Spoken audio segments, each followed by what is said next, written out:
Kembali di Rakyat Bersuara. Dari tadi saya sebenarnya mau ke Bung Ciko, cuma nggak jadi-jadi melulu karena ada Bung Iwan, ada Bung Kodari, tambah lagi tadi Bung Refli. Bung Ciko silakan. Tadi pernyataan dari Bung Rocky saya tertarik juga. Kadang-kadang saya berpikir iya benar juga ya. Kenapa tidak mengajukan kadernya sendiri, misalnya Ahok ketimbang Anies Baswedan, meskipun secara survei lebih tinggi Anies Baswedan, betul ya? Nah, gimana? Ini bicara soal putusan MK berlaku pada saat dibacakan dan PDIP punya suara. Anda yakin itu ya? Yakin dong. Yakin. Harus dilaksanakan, pada saat ini juga. Kan memang gini loh, si satu keluarga aja misalnya ya. There is always a person yang harus mempunyai wewenang untuk have the last say, ya kan, kata terakhir. Ya, negara juga harus begitu. Dan kita udah sepakat bahwa Mahkamah Konstitusi adalah person itu kalau di keluarga, ya kan. Artinya suka atau tidak suka, tadi sudah disampaikan pendapatnya Bung Kodari, ya kan, ada ketidaksukaan, menganggap ini itu, tetapi pada akhirnya kan beliau juga mengamini bahwa ya udah, tapi itu sudah menjadi keputusan. Nah, artinya keputusan Mahkamah Konstitusi itu mengikat, ya kan, dan harus dilaksanakan. Nah, itu yang pertama. Dan ini kita bersyukur lah, tadi saya sampaikan bahwa PDI Perjuangan sangat bersyukur. Tapi saya juga meyakini rakyat secara keseluruhan juga bersyukur. Karena apa? Kita tahu pilkada ini kan bukan hanya Jakarta ya. Banyak di daerah-daerah lain juga banyak calon yang tertahan untuk maju karena tidak memiliki dukungan partai politik yang cukup. Banyak calon yang memang sebenarnya diinginkan oleh masyarakat, ya, populer di masyarakat, tetapi mungkin ada kendala-kendala atau tidak punya yang dibilang isi tas misalnya kan, punya uang dan lain-lain, atau tidak punya kedekatan. Dengan ada putusan MK ini? Nah, putusan MK ini akan lebih mudah lah, dan partai-partai politik juga konstelasinya akan banyak perubahan di daerah, saya yakin. Jadi Kimplas bisa jadi pecah belah. Bukan hanya Kimplas, bagi PD Perjuangan juga kita sedang melihat-lihat. Kan Kimplas hanya di Jakarta, di luar banyak yang di luar cair ya. Di luar cair, dan bagi kami juga gitu ya. Kita kan juga harus melihat dari sisi kita gitu. Kebetulan saya juga ada di tim pemenangan nasional. PDIP misalnya di luar ada yang dengan PSI daerah misalnya. Ya kita harus melihat, wah jangan-jangan nanti ada dukungan yang tadinya sudah ke calon kita, dia mau dukung calonnya sendiri karena kan cukup sekarang. Ini juga terjadi di semua partai politik. Jadi ini kita nggak bisa lihat hanya soal Jakarta juga. Tetapi ini suatu hal yang sehat. Kenapa?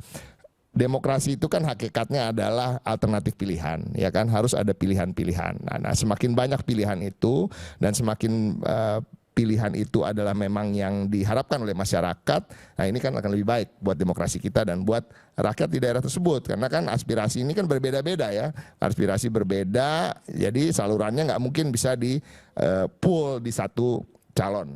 Ini yang kita lihat kalau khusus di Jakarta. Tadi saya mau pertanyaannya, pertanyaan tadi, kenapa harus Anies? Emang belum mengambil keputusan kok. PDI Perjuangan dari hari ini, dari hari kemarin tidak pernah mengatakan bahwa kita sudah pasti akan mengusung Anies ataupun sudah pasti akan mengusung Ahok misalnya. Nggak ada, karena memang kita betul-betul perlahan dalam mencermati dan mendalami bagaimana mengusung calon di daerah-daerah yang sangat strategis, satu-satunya Jakarta.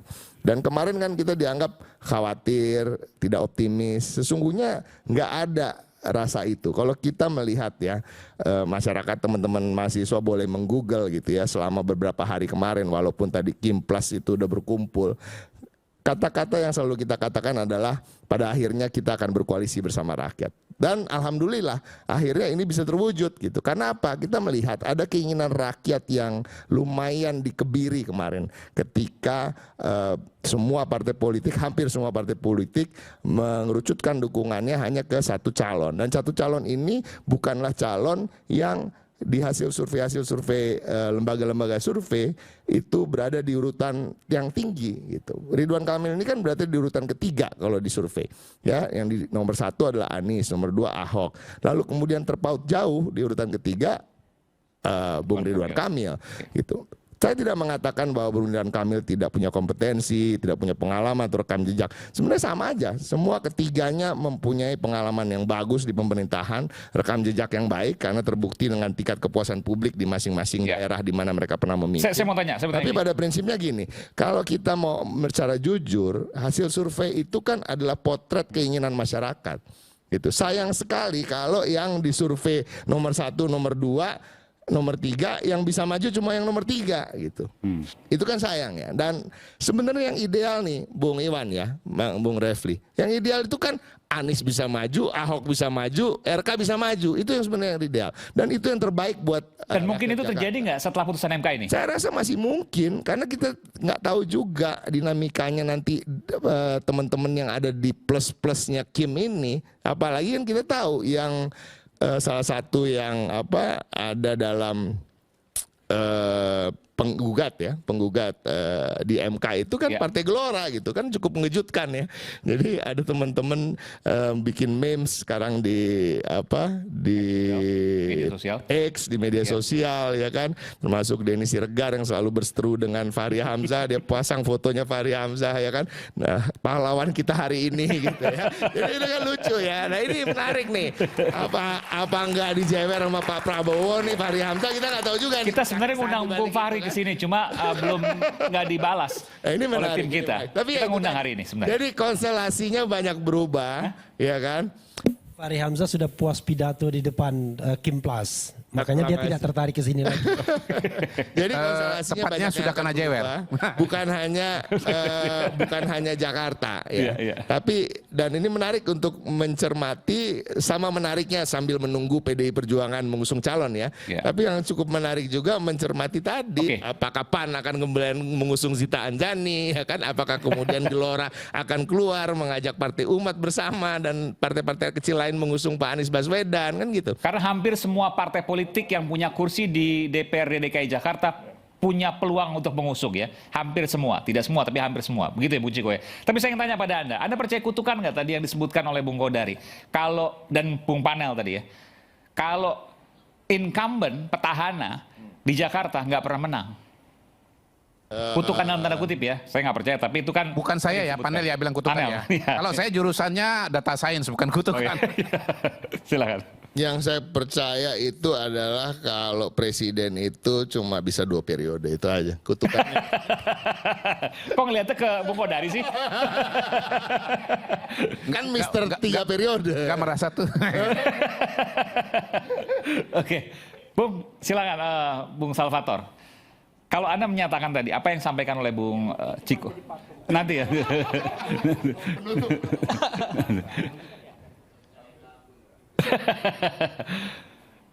Ada yang sampaikan tadi, bahwa Anda nggak yakin bahwa ini akan segera dilakukan. Meskipun mayoritas ini termasuk Bung Kodari meyakini bahwa ya pasti akan segera dilakukan. Jadi Anda harus siap menghadapi kenyataan. Ya, Yang Anda sendiri mungkin tidak percaya. pertanyaannya dengan diputuskan MK, siapa yang diuntungkan?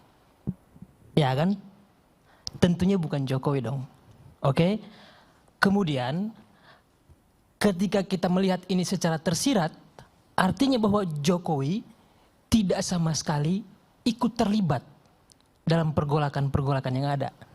Itu yang perlu kita pahami. Saya rasa di situ. Dalam putusan MK ini, Iya, ya itu membuktikan Anda mau mengatakan bahwa yang sebelum-sebelumnya juga enggak. enggak dong. Kita clear di situ. Yang sebelum-sebelumnya juga enggak. Tidak. Karena yang sekarang enggak. Iya, Oke. persis. Kalau gitu Kemudian saya- oke. tadi disinggungkan perihal pohon beringin itu yang digergaji lah, di apalah. Golkar, Itu yang bilang Bung Kodari, tapi persepsinya beda-beda Oke. setiap orang. Sah-sah saja. Golkar hari-hari ini kadernya itu begitu luar biasa. Regenerasinya mereka juga jalan. Artinya sudah cukuplah yang senior-senior itu dengan gagah, ya kan, mengundurkan diri. Mereka memberikan ruang dan waktu untuk Pak Bahlil. kaum-kaum yang Bang muda Bahlil. yang memimpin. Yang memimpin sekarang cuma calon tunggal. Bang Bahlil. Artinya Anda mengatakan bahwa ya berikan dong pada Bang Bahlil gitu ya. Tidak juga, artinya yang lain belum siap. Yang siap Pak Bahlil. Oke. Oke, Bung Rocky, silakan Bung Rocky. Oke. Mulai. Gini ya, Oke. bertengkar soal teknikalitas dari undang-undang itu harus didasarkan pada semacam evaluasi menyeluruh tentang kondisi hukum dan politik kita dalam setahun terakhir ini. Saya mulai dari situ tuh. Yang diputuskan oleh Mahkamah Konstitusi di dalam pelajaran hukum, saya bukan ahli hukum, Tapi saya mengajar filsafat hukum 10 tahun, jadi saya tahu prinsip-prinsipnya. Ada prinsip ratio decidendi. Alasan atau pertimbangan dari keputusan itu. Betul kan? Ratio decidendi ini menjadi perintah pada Mahkamah Konstitusi untuk segera mengeksekusi sesegera mungkin.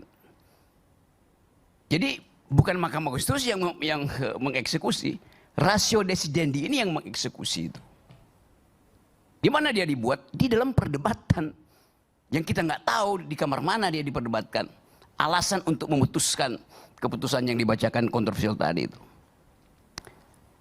Jadi ratio decidendi jadi imperatif untuk menghasilkan, memerintahkan judicial order. Itu maksudnya tuh, cara berpikirnya tuh. Jadi perintahnya datang dari akal pikiran. Akal pikiran itu hasil debat dari hakim-hakim itu. Di ruangan mana kita nggak tahu. Kita mau tahu nggak perlu tahu. Tetapi ada bagian yang bisa kita raba. Yaitu ini pertama kali Mahkamah Konstitusi menerapkan prinsip judicial activism. Jadi dia aktif untuk mempromosikan keadilan. Aktif untuk memberi sinyal tentang ada ketidakadilan tuh. Itu filosofinya tuh. Kenapa begitu? Udah bertahun-tahun mahkamah itu dibully. Dinyatakan sebagai mahkamah konstipasi. Kenapa konstipasi? Yaitu pencernaannya nggak bener. Oke. Sembelit. Ya. Jadi mahkamah juga akhirnya berpikir bahwa kalau begini terus-menerus, nobility-nya dia itu, nobleness dia itu hilang itu. Artinya sekali lagi nih teman-teman yang belajar ilmu hukum misalnya itu, mahkamah ini mengamati real politics Indonesia itu, today's politics itu. Jadi saya bisa katakan bahwa mahkamah itu ratio fight back, ethics fight back. Dia menemukan kembali akal pikirannya, dia menemukan kembali value-nya, ethics-nya itu. Sekarang saya terangkan lapisan yang paling dalam dari situ.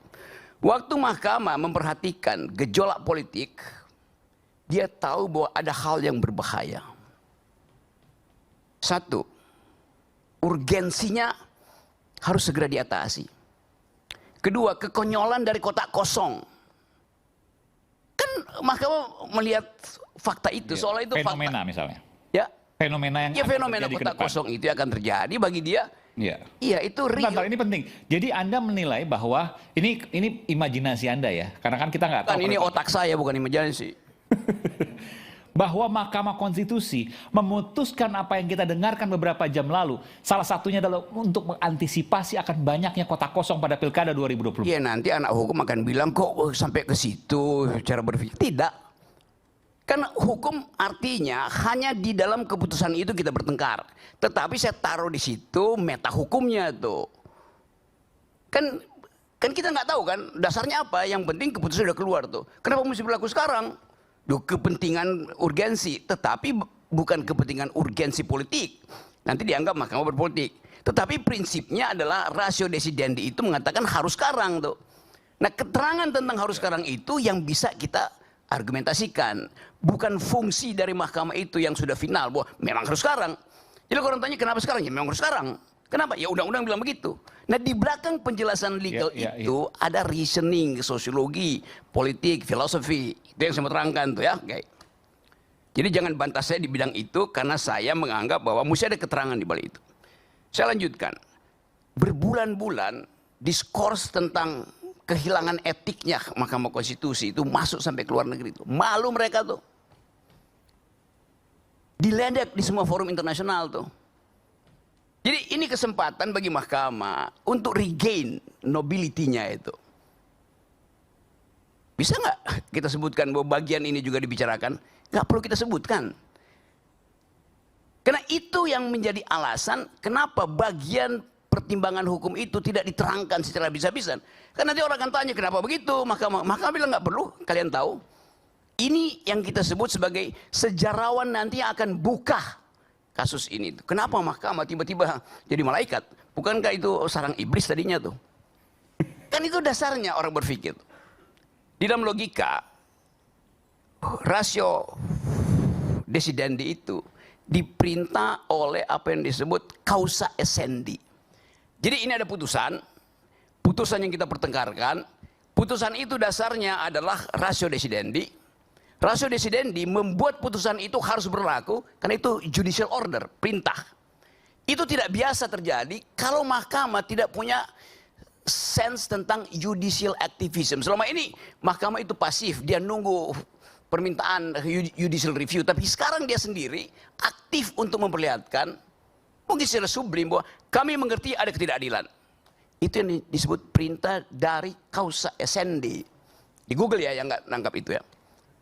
Jadi kita mau bahas sebetulnya bahwa ada momentum ketika manusia itu tahu bahwa batasnya udah dilampaui. Maka mau bilang Pak Jokowi Anda keterlaluan, masa sampai nebang pohon. Kira-kira itu psikologinya kan. Jadi batas alam bawah sadar kita yang dihipnosi oleh kekuasaan itu tiba-tiba bisa popping up. Dia jadi bagus lagi. Nah, keterangan ini yang memungkinkan kita percaya bahwa akan ada pemilu yang ya dikocok ulang tuh. Impactnya apa? Ya dimunculkan lagi orang-orang yang bermutu. Ruginya apa? Banyak lembaga survei yang kehilangan order akhirnya tuh. Ya karena ordernya ditutup kan. Kan paketnya kan sampai selesai tuh. Lembaga riset, lembaga kan dapat order lagi, survei, makin banyak calonnya nanti. Ya nggak akan ada lagi calon yang pergi pada lembaga survei itu karena mereka tahu ditipu kan. Bahkan dia bisa minta ulang kok. Dana yang udah dia kasih itu, partai juga bisa minta ulang. Kan partai mesti minta pertanggungjawaban. Anda bilang ini akan satu paket nih. Kimplas itu akan mulus. Anda udah survei, Anda udah riset. Ternyata MK putuskan hal yang baru, biar semua. Itu. Ya lembaga survei bisa punya alasan. Apa namanya tuh, force major. Bisa aja tuh.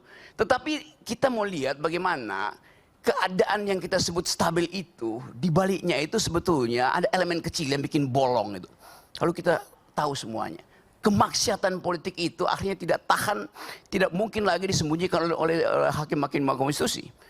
Masa Anda bayangkan bahwa Saldi Isra itu nggak tahu apa yang terjadi itu, atau Pak Suhartoyo nggak tahu? Anda katakan kemaksiatan politik, luar biasa itu. Ada nggak yang lebih luar biasa dari kata kemaksiatan itu? Oke, kita beri kata utara. Baik. Kita kembali saat lagi, tetap bersama kami Rakyat Bersuara.